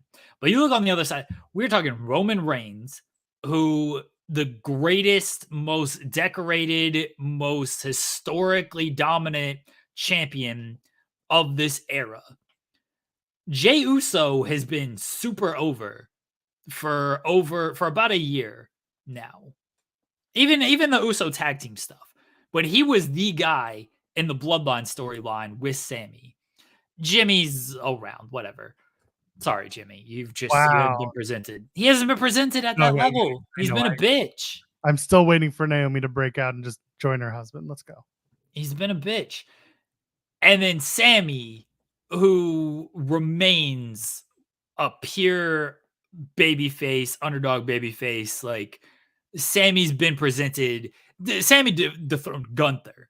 You don't get, like, the only way he got bigger than that was dethroning Roman. So Sammy's been, like, you're talking about 3 well-established guys, 2 of which, like, of this era, they're probably top 5 established of the last few years between Roman and Sammy. And then the other side is just guys who ain't really done anything. So you got to really heat them up if this is the way they're going to go. And people, I mentioned Dwayne, and that's the easy catalyst of all this is whoever he aligns himself with, which I assume would be Solo. They get immediate credibility off of that, but you still need to make them, and they're doing a good job, mind you. We're only a month into this, but the stuff they've done so far in this month, they've done a very good job of heating all of these guys up. You got to continue that if this is your direction for War Games. I love this. How do you get everyone on one brand to do the story? Does Jay get traded to SmackDown, or does Bloodline get traded to Raw? No, the answer is it's the Bloodline. They'll do whatever they want. Yeah, the draft doesn't, the brand split isn't real, or the brand split, the quarterly invitational will have taken place. They'll make work of it. They might not make sense of it, but they'll make work of it. Or it'll be Bloodline on one side and then Roman side on the other. Because again, Roman wasn't drafted. He's considered a free agent when he does come back. So he could show up on either brand. He could have the Usos on one and then have, the other Bloodline on SmackDown. There's some way to make it work. Jimmy wasn't drafted either. That's also true. He wasn't. Because he's injured. That's right. Yeah, so Jimmy could technically just show up on the other side. You can keep them separated enough. Like, you have the Bloodline, the new Bloodline on SmackDown, and then you have, I guess what we'll call it, the Usi Bloodline on Raw, and you can keep it separated enough until you need to just, here comes Roman, Sammy, Jimmy, Jay to attack on SmackDown, or vice versa, just because we're Bloodline, we do whatever the hell we want. Yeah, like Vargov's making a point that it could be a SmackDown versus Raw War Games match. And that's how you get there. You have Roman show up on Raw, Jimmy show up on Raw if he's cleared by then, and then Jay's already there, Sammy's already there. The other side of the Bloodline are already on SmackDown. So, like, you can make it make sense if you play it by that side, where they're opposing each other on different shows, and then this all comes to a head by War Games. Easy as that. It's a long way from now, though. It's a very long way from now. Who knows what's going to happen between now and then. But Rock, probably not in the picture until later on in the year. Maybe he shows up. Maybe he records something. Who knows? Like, it can't take him that long to record this kind of stuff. But yeah, Rock's probably not in the picture for a little bit. And Rock's got to finish his story with Cody. That's the bigger picture for Rock right now than anything Bloodline related. Yeah, I agree. It feels like maybe Roman and Solo is a big time match right now for control of the family type of thing. You want to talk about the Olafala, going back to who's the head of the table, who's the tribal chief. If The Rock is fixated on a championship and Roman is fixated on being, on uplifting his family, like he said at the press conference when he was a bad guy, and now he can turn it into, I always did this for my family, and some people actually show respect to that, blah, blah, blah. Solo, you didn't. You were the tribal heir, but you're trying to steal everything. Like, there's a good amount of story that could be in there. I hope that they get there. Will Chisholm sent a super chat saying, and you can have KO and Sammy be like, oh, we're doing this again with Roman. And I think KO should be leery of that the whole time. He should be like completely disinterested and be like, Sammy, this is stupid. Don't do it. I don't trust him. You shouldn't trust him either. I think that's where you should go if you have KO involved with this. Yeah, I would imagine Kevin Owens would be kind of that voice to Sammy as well. And look, there should be a lot of hesitancy on Sammy. There should be a lot of hesitancy on Kevin, more on Kevin than Sammy, because Kevin's been dicked around by them and everything. Like, it's still going on with them. So Kevin has way more, like, Sammy has the obvious, like, he doesn't like them, but Sammy was the one who turned on Roman, mind you. This was not Roman turning on Sammy. This was Roman pushing Sammy to a point that Sammy felt he had no choice. So Sammy was the one who turned on them. Sammy can not justify, but almost in his mind conjure up of like, the Bloodline still did good things for me. Like, they still brought me to they still welcomed me as family. They just took it further than I wanted to take it. And that's why I got out. And of course, Kevin can still be like, no, these dudes suck. Like, look what they did to me. Who's to say they're not going to do this again? And then Sammy, of course, is like, well, they're not fighting against you, Kevin. They're fighting against their own family right now. Kevin's like, yeah, they're willing to do this to their own family. What are they going to do against you?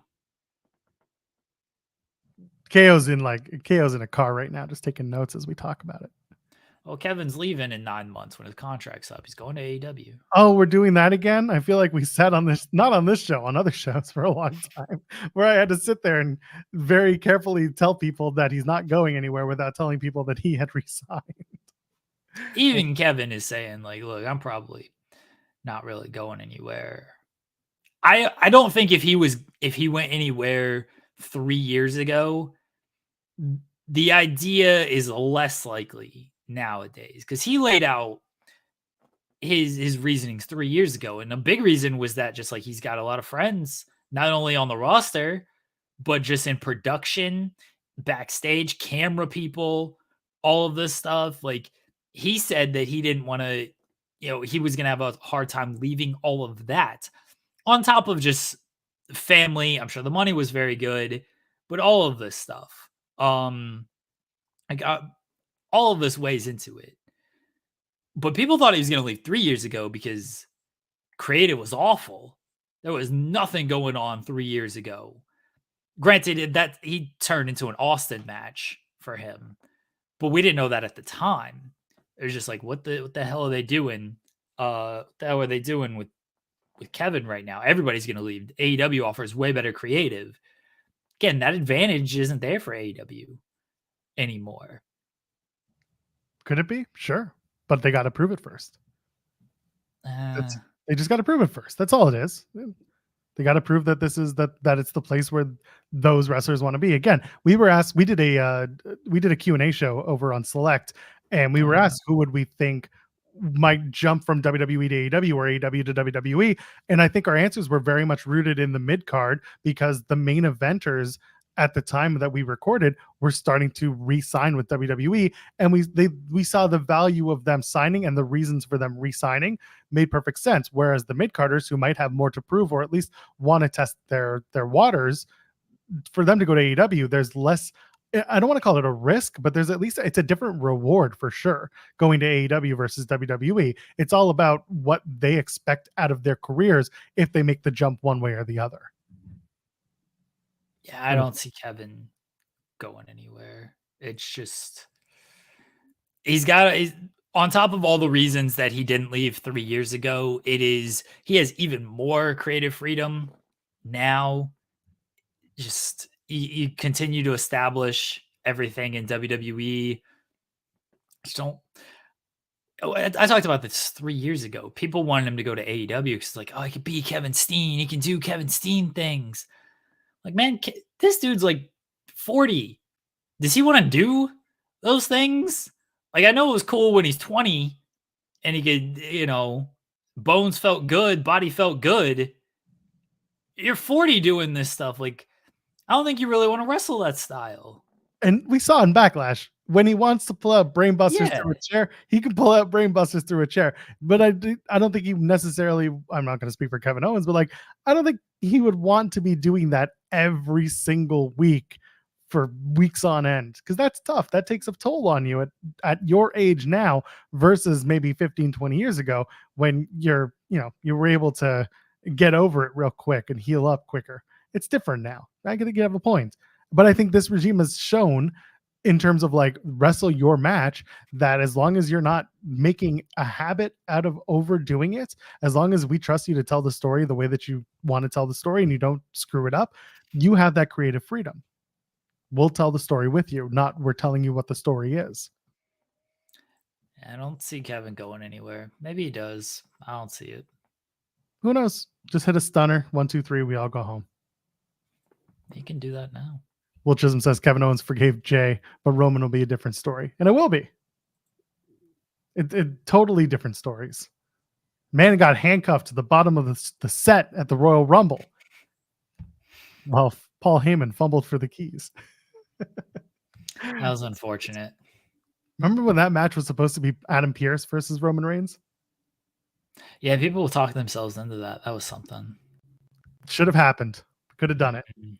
Anyway, again, going back to Backlash, the rest of the show is predictable as it was. It was a good show. It was a fun show to watch. I was able to watch a bunch of it live, which was nice. I used the hashtag #LaBacklash. No New Day, which upset me because I had dreams of them throwing baguettes into the crowd. They weren't there. They didn't do it. Big E was on the pre-show. He didn't even eat a giant baguette while he was doing the show.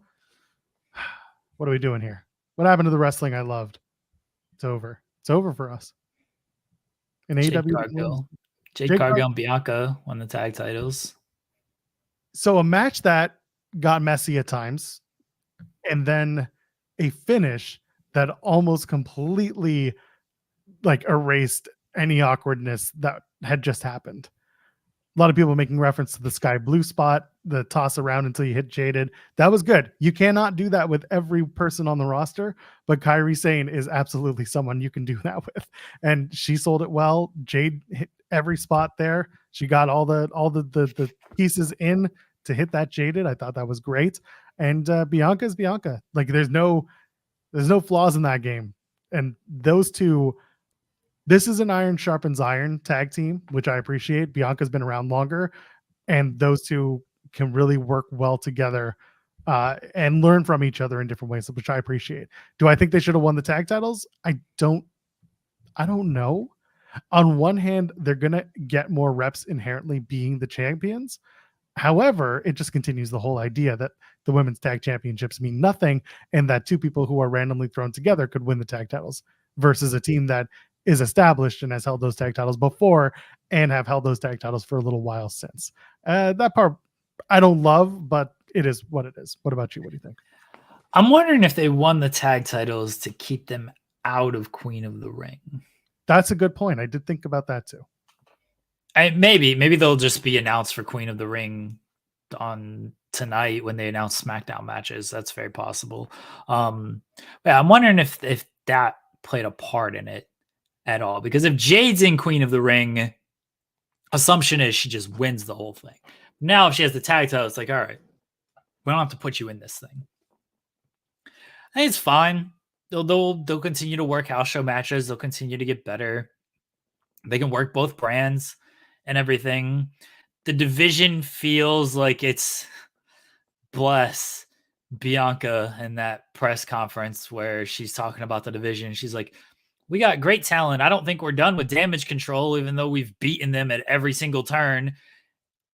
And then there's Chelsea and Piper and Zoe and Shayna. And that's all she can name. It's like, oof. What Those about are your choices, huh?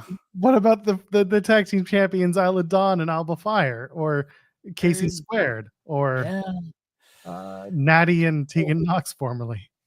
Ain't a whole lot going on in that division. Like, if you got to name the team you've beaten for 2 straight pay-per-views, yeah, and then name Chelsea and Piper, no offense to them, Chelsea's great, Piper's great, and Zoe and Shayna. Soon I to don't know the last time they won matches. soon to be NXT Women's Champion. Maybe, Chelsea. sure. Okay. Soon to be repaired with Robert Stone, Chelsea Green. We'll see about that. Yeah, this is it's a division that's always had something lacking. And this is funny, not funny. It's not interesting either, but it's something I've noticed. Them and TNA are dealing with a similar situation. They have the Knockouts World Tag Team Championships, and it started off great, and it's since become the next team we throw together are going to win the tag titles. And that's what they did on Friday when Masha Slamovich and Alicia Edwards won the Knockouts tag titles, because it's a pairing of convenience, and Lish gets a tag team championship to put around her waist while the rest of the system hold titles of their own. It was really just a means to have a physical belt on Alicia Edwards and make her look good. And that's what the women's tag titles are like in WWE sometimes. They're just an extra set of titles for a division that never really got fleshed out in the first place, or had room for that matter. TNA had a show on Friday. Did you know that? Sure. Did you hear that? You sure? Yeah, there wasn't a post show. I apologize. I was not feeling well. I got called out by someone in TNA for us not doing a post show. I'll tell you off the air who it was, but it was a very funny moment. We're going to actually, Crest and I are going to do a bit of a talk about Under Siege during our TNA post show on Thursday. So we'll do that. But like, Under Siege was fine. It was just a 2-week build of a show, and there were matches. Hooray. Anything else from Backlash worth mentioning? Cody and AJ had a good match. Yeah, again, to the shock of no one. It was one of those not great moments. Sorry, not great builds, great matches. That was it. Was it Matt Hardy? Yes, it was Matt Hardy. Matt and Rebby both reached out to me and said, "Why haven't you covered Under Siege yet?" Rebby was especially angry. I was going to ask you about Tiffy time. So Tiffany Stratton doesn't win the women's championship. No surprise, Bayley retains. Tiffy doesn't eat the pin either. Again, no surprise. There's now an ongoing conversation. Does Tiffany Stratton win the Queen of the Ring, or does she win Money in the Bank? Or does she win both and really strap a rocket to her? To me, before you start, I would like the King and Queen of the Ring to come with the caveat that the winner faces their brand's champion at Clash at the Castle, because that is that's 3 weeks from the King and Queen of the Ring finals, right? They're doing that at the end of May in Saudi Arabia, and then they go to Clash at the Castle, and they're in Scotland. That show is not too far after that. If you have stakes show to show, I would like to see King of the Ring, Queen of the Ring. They take on their champions depending on the winner. So what do you think of that? And also talking about Tiffy time, is it all the time or is it just part of the time? No, I agree that the King and Queen of the Ring should get title shots. We talked a little bit about that last week, and I think that's something they should do. The fact that they align the way they do with Clash at the Castle, I think makes a lot of sense. So that's the direction I would go with. That also makes me believe Drew might win King of the Ring, and then you can do him and Priest at Clash at the Castle in Scotland. And then Drew can get the moment, and then Punk can confront him afterwards, because it feels like Punk's getting close here. Yeah, he's now wearing the arm brace. He's certainly moving his arm around like he's getting back to full coverage. That's good. But yeah, I don't know. The Tiffany winning Queen of the Ring, I don't think it works as well as her holding Money in the Bank. I think Tiffany holding Money in the Bank has two things attached to it. One, the unpredictability of the heel being able to cash in whenever she wants, because she is that person. She would be. I believe that character would do that and hold it over everyone's head.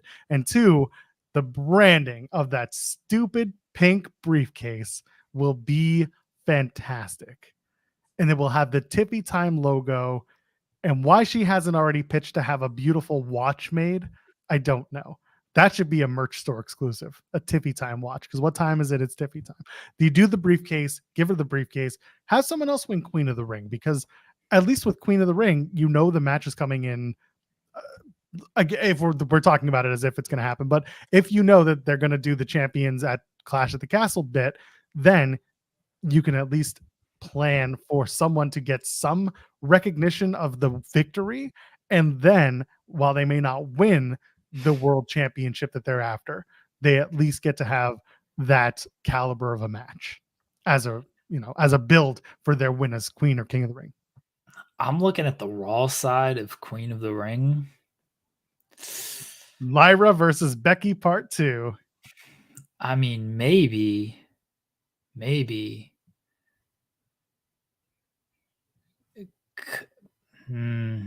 again, Io. we won't know until they announce the SmackDown side.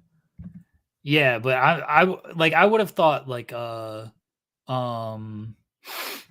I would have thought Liv, if you're gonna do a title shot, Liv would make some sense, and she's not in this, so that's why I'm looking at the rest. I mean, Lyra, Io, and Becky's pretty fresh, so maybe there. But otherwise, you could be looking at Queen Naomi. Queen Naomi takes on Bayley one-on-one. She did the way she lost the match at she Backlash. lost though. She lost, but if she wins a tournament to get the rematch, Right? I get it. Then you do, and then again, Naomi loses, and if that's the vehicle through which we see a turn, then I wouldn't hate that either. There's a story there to be told. Liv versus Becky at King and Queen of the Ring at that show, again, that would work. Or you do it at Clash at the Castle, but there's room there. Yeah. I will see what the SmackDown side goes with things. I mean, Clash at the Castle, like they could just easily do. I don't know, here's Zoe Stark against Becky Lynch again. I like Zoe. Zoe should be in a good position, but you probably didn't got to do your biggest matches of all time here. No, probably not. But again, we don't know for sure what the King and Queen of the Ring gets out of this. It could be a later championship opportunity. Could be nothing. Could be a crown and a scepter. That's it. Yeah. So there you go. It's going to be Queen Nia Jax. Could be. That's a good way to refresh a character. Yeah, you know what? I kind of am set on this Naomi heel turn. I want to see her work that style. I want to see her work a heel character as the Glow Girl, but like almost shutting the Glow down. I wouldn't hate that. You just have Charlotte. To smear the. Pardon? Oh, return of Charlotte. Yeah. Hashtag bow down. The Queen returns to claim her. She should just come back. She should come back in this tournament, and like even if she can't like move that well, I feel like she can move a little bit. Like we've seen the training videos. She can like stick her arm out, right? So just the opponent runs at her, and she just like sticks her arm out, clothesline, pin. Don't even got to bend down. Foot on the chest. 1, 2, 3. Oh yeah, just do the Jericho. Yeah, beats everybody that way. Oh yeah. Clothesline, foot on the chest, pin. Hashtag bow down. That big old dick just swinging world championship matches. Yeah. SummerSlam about to be lit. Love Charlotte. Charlotte rules. I hope she's coming back soon, and I hope she's fully healed by the time she comes back. Doesn't rush it in. Anyway, we got a couple minutes left. I have a hard out this day. Noon, I have to be out. I have a sick toddler at home. It's not fun. What else do we have to talk about? Did you hear the one about the Leafs? They got eliminated in the playoffs. Oh man, my favorite part, by the way. So Punk probably going to show up on Raw. We did mention the trapped in headquarters gimmick that he did for the weekend. Did I mention this? I know I told you off the air, but my favorite part of Punk running around the HQ is every time he saw one of those bronze wrestler statues, he'd just walk over and tap him on the nuts because I am a child at heart. And that stuff makes me giggle.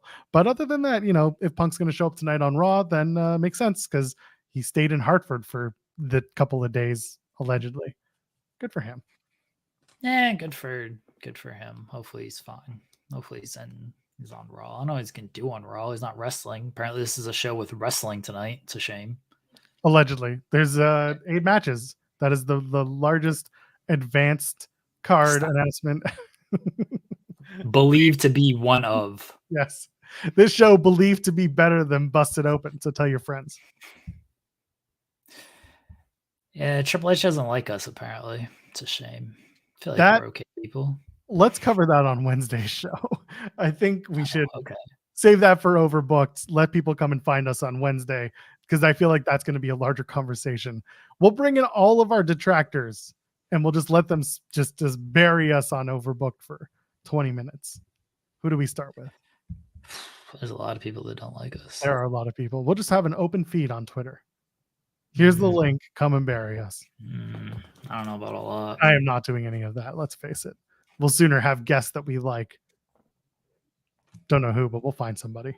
No. Anyway, I'm sure our credibility is shot. We'll never have any more guests, and that's going to be that. I mean, this show's not very credible, like in the anyway, right? Like, well, we're not a news breaking show. I think that's what people need to understand, is that we are not news breakers. You and I am an on-air personality. I talk about TNA. I interview wrestlers. I talk to people, but like, I'm not reporting things behind a paywall. I'm not reporting when I say things. Sometimes I'm in the know, and sometimes I'm just, talking storyline. When we have wrestlers on this show, look at the caliber of our interviews. We take very little seriously in our conversations, unless we're having serious conversations with serious people. Tim Marchman joins us from formerly Vice News. Now he's on his own, Front of Sports and all that. That is a different conversation versus, I don't know, Steve Macklin tell us about your wiener dogs. We're credible. I just wanna talk about Taylor Swift and rap music with people. I don't want to talk any wrestling. We did a pretty great good today. If I didn't have to talk about any wrestling. Oh yeah, that's true. We don't break news, but Andrew Zarian might. Zarian come on here, and that's the mafia, man. That's the mafia. Oh man, y'all think it's Sean Ross Sapp, but I'm telling you now, Andrew Zarian. When you watch Beyond the Bell tomorrow morning on this station, on this channel, you will see that Andrew Zarian's the guy who really runs the show. Yeah. He's the guy. We're all going to be not renewed for our contracts. Anyway, anything to plug before we get on out of here? No. We had a good show. It was a very good show. We're very casual here. We appreciate people. We're just two guys hanging around talking about literally everything for 2 hours every week.